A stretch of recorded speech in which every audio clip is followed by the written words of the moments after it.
네, 안녕하세요. 헤이즐입니다. 네, 여러분. 2026년 7월 7일 화요일 아침입니다. 오늘은 비 소식도 있고 공기도 습해서 출근 준비가 조금 더 번거롭게 느껴지는 아침입니다. 여러분 계신 곳은 지금 비가 오나요? 제가 있는 곳은 창밖이 좀 흐리고 길 위에는 우산 든 사람들이 많아지는 그런 아침이네요.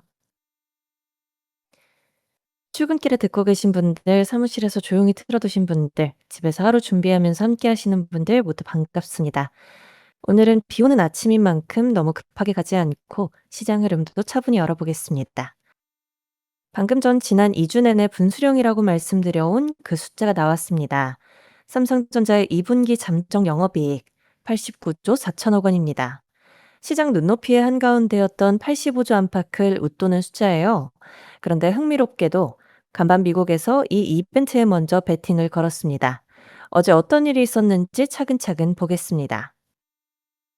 지수부터 보겠습니다. 나스닥 100이 1.3%, 나스닥 종합이 1.1%, S&P 500이 0.7% 오르며 일제히 상승했고 다우는 0.3% 오르며 사상 처음 5만 3천 선을 넘어 장중과 종가 최고치를 함께 새로 썼습니다. 러셀 2000도 0.5% 올랐고요. 그런데 어제 시장은 전주와는 내용 측면에서 상이한 부분이 있었습니다. 전주에는 애플과 맥도날드, 디즈니 같은 방어 소비주가 강세를 주도했는데 간밤엔 커뮤니케이션 서비스와 IT, 이미 소비재가 시장을 끌었어요.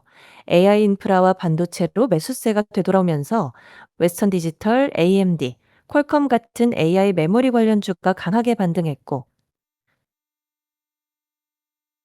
테슬라도 7% 안팎 뛰며 힘을 보탰습니다.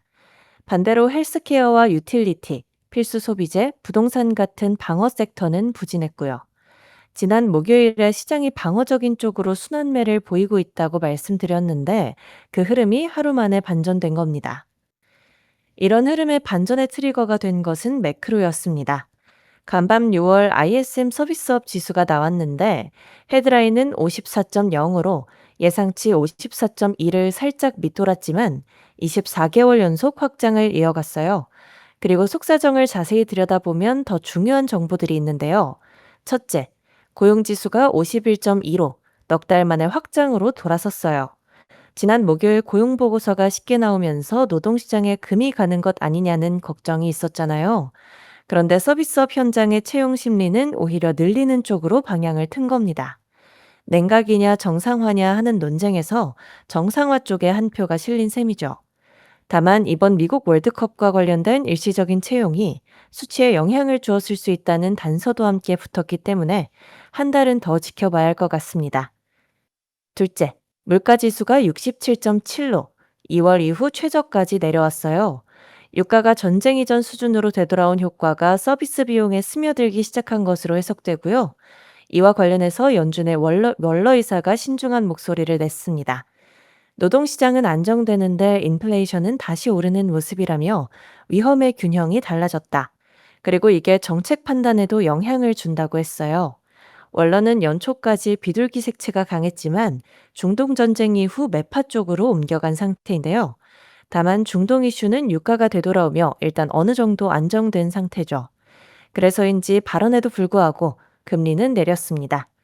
10년물이 4.474%로 1.6bp, 2년물이 4.116%로 6.5bp 하락했습니다. 달러는 100.88로 보합, 금은 1% 올라 4,155달러였고, 유가는 오펙 플러스 증산에 사우디아람코가 아시아양 판매 가격까지 내리면서 WTI가 68달러대 중반에 머물렀습니다. 지정학에서 주목할 만한 것은 두 가지인데요. 하나는 히토류입니다. 중국이 히토류의 수출을 통제한 이후 일본이 전략 광물을 재활용하는 식으로 맞서자 중국이 이를 일본의 군사화 움직임이다라고 비판하면서 공급망 긴장이 다시 테마로 떠올랐고요. 다른 하나는 나토 정상회의를 앞둔 재무장 흐름입니다. 리터 사무총장은 각국이 GDP 대비 5% 국방비 목표를 제시할 걸로 내다봤고 독일은 8천억 유로 규모의 차입 계획까지 밝혔어요. 유럽과 캐나다가 이미 4% 안팎을 쓰고 있는데 거기서 더 올리겠다는 겁니다. 이어서 테마로 넘어가겠습니다. 간밤 강했던 새 테마를 보면 첫째가 메모리 반도체입니다. 메모리 가격의 전망이 상향되는 흐름이 이어지는 가운데 하메네이 장례식 국면으로 미국과 이란의 긴장이 일시 소강에 들어가며 위험 자산 선호가 살아났습니다. 여기에 오늘 삼성전자 잠정 실적과 이번 주 SK하이닉스 ADR 상장 기대가 겹치면서 반도체 심리가 개선됐어요. 둘째는 디지털 자산입니다. 비트코인이 2주 만에 6만 3천 달러 선을 회복했어요. 비트코인은 지난주 금리가 튀어오를 때 약세를 보였는데 고용 둔화 이후 금리 부담이 덜어질 거란 기대에 더해서 트럼프 대통령이 비트코인의 전략적 비축 구조를 계속 검토하고 있다는 발언까지 겹치며 되살아났습니다. 다만 관련 법안 통과 여부 같은 규제 불확실성은 여전히 남은 변수고요. 셋째는 사이버 보안입니다. AI가 공격까지 자동화하면서 보안 예산이 필수 지출로 굳어지는 흐름 속에 퀄리스와 옥타, 팔로알토 네트워크스 같은 주요 종목의 목표주가 상향이 이어졌어요. 반대쪽부터 짚으면 히토류가 약세를 보였습니다. 공급망 뉴스 자체는 많았는데 말레이시아 의회가 라이나스의 미 국방부 히토류 공급 계약을 두고 청문회를 열 계획이라는 보도가 나오며 심리가 식었어요. 주택건설도 약세였는데 금리 하락에도 불구하고 30년 고정 모기지 금리가 6.4% 부근에서 요지부동이다 보니 집을 살 여력이 살아나지 않고 있는 것으로 보입니다. 여기에 위험 선호가 AI와 반도체, 크립토 같은 고성장 테마로 집중되면서 자연스럽게 소외가 되었고요. 그리고 필수 소비재 같은 경우도 지난 목요일에는 방어주로서 각광받았지만 간밤엔 소외주 명단에 올랐습니다. 다음으로 한국 시장을 살펴보겠습니다.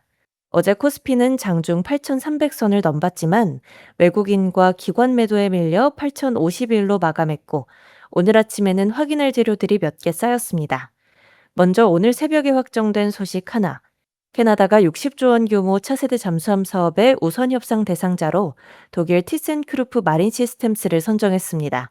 하나오션이 탈락한 거예요. 어제 하나오션이 이 발표 기대에 8.6% 올랐는데 그 재료가 밤사이 반대로 확정된 겁니다. 나토 회원국끼리의 상호 운영성과 유럽산 우선 기조라는 벽이 높았다는 평가입니다. 이와 별개로 나토발 방위비 확대라는 파이는 계속 커지고 있으니 오늘 조선과 한화그룹주엔 부담이 되겠지만 방산 전반으로는 기대와 수주를 구분해 선별하는 계기로 보는 게 맞을 것 같습니다. 수급 쪽엔 완충제도 하나 생겼습니다. 국민연금 리밸런싱을 한시 유예하는 법안이 추진되면서 대형 반도체의 기계적 매도 부담을 낮출 제도적 근거가 논의되고 있어요. 다른 한편, 일본 10년물 금리가 2.8%대 고점 부근까지 오른 건 부담입니다. 일본은행의 추가 긴축 경계와 재정 우려가 아시아 금리를 자극하면 한국의 성장주와 외국인 수급에도 불똥이 튈 수 있을 것으로 보입니다. 그리고 오늘의 핵심이라고 할 수 있는 삼성전자 잠정 실적이 방금 나왔습니다. 매출 171조 원에 영업이익 89조 4천억 원으로 분기 기준 세계 1위를 기록했다고 합니다. 직전 분기보다 이익이 56% 늘었고 1년 전 같은 분기에 견주면 19배가 된 숫자입니다. 어제까지의 전망과 비교해 보면요. 예상치의 중간값은 85조 안팎이었는데 이것을 5% 정도 웃돌았습니다. 상반기 성과급 충당금이 이번 분기에 반영됐을 걸 감안하면 그 비용을 안고도 이만큼을 남겼다는 얘기라 메모리 가격 효과가 비용을 압도했다는 계산이 섭니다.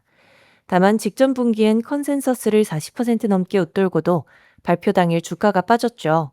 어제 실적이 적당히 좋아서는 부족하고 투자자들의 기대치를 한참 웃돌아야 주가에는 호재라고 말씀드렸는데요.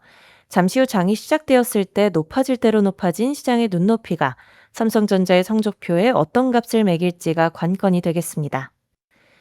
네, 정리하면 연휴에서 돌아온 미국 시장에서 AI와 반도체가 다시 살아났지만 방금 전 발표된 삼성전자의 숫자가 간밤 미국의 베팅을 현금으로 바꿔줄지 아니면 높아진 눈높이의 벽을 확인하게 될지가 변수라고 할 수 있겠습니다. 오늘 저녁에 다시 상황을 정리해서 찾아뵙겠습니다. 여기까지 미국 증시 마감 시황이었습니다. 오늘 아침 방송은 여기까지인데요. 비 소식에 습도까지 있어서 아침부터 좀 번거로운 출근길. 오늘은 시장도 한 번에 단정하기보다 장중 흐름을 차분히 지켜볼 필요가 있겠습니다. 아침에 본 방향이 실제로 어떻게 이어졌는지는 저녁 방송에서 다시 복귀해 보겠습니다. 출근길 안전하게 이동하시고요. 화요일 하루 너무 무겁지 않게 보내셨으면 좋겠습니다. 저는 저녁에 다시 인사드리겠습니다. 오늘 아침도 감사했습니다. 좋은 하루 보내세요.